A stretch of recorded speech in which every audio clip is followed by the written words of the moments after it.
Closer vous propose de faire un bond dans le passé et de revenir sur les dernières heures de Whitney Houston, décédée en 2012 à l'âge de 48 ans.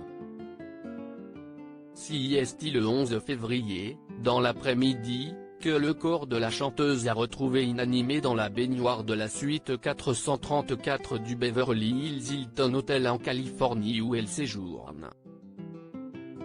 Peu après l'arrivée des ambulanciers et malgré des massages cardiaques prodigués par des membres du personnel de l'hôtel, sa mort est confirmée.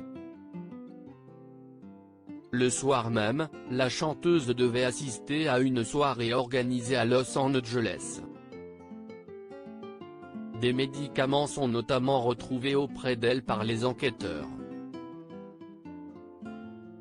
Quelques jours plus tard, l'autopsie du corps de Whitney Houston révélera que la cause de la mort est une noyade accidentelle due à des maladies cardiaques et à la consommation de cocaïne.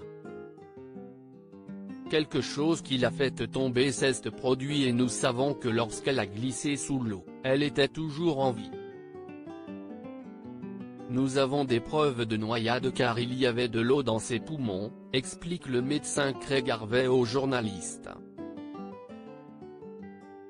Outre la cocaïne, des médicaments, comme le Xanax, antidépresseur, ou le Flexeil, relaxant musculaire, sont retrouvés dans le sang de la chanteuse mais ils n'ont pas contribué à la mort. Une fin de carrière gâchée par la consommation de drogue. Patricia Houston, belle-sœur de la chanteuse, déclare alors « Nous sommes attristés d'apprendre les résultats de la toxicologie même si nous sommes heureux d'avoir maintenant la réponse. »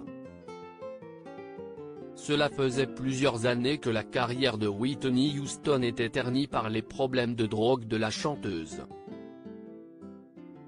CIST notamment sa relation instable et parfois violente avec le chanteur Bobby Brown, avec qui elle a été mariée de 1992 à 2006, qui a plongé l'américaine dans cette dépendance.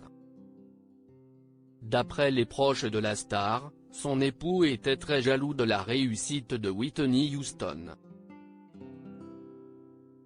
Il n'a jamais été en mesure de supporter l'immense célébrité de ma fille, avait ainsi raconté Cissy Houston, la mère de la chanteuse au sujet de son ex-gendre. Le divorce, officiellement réglé en avril 2007, fut une libération pour la chanteuse.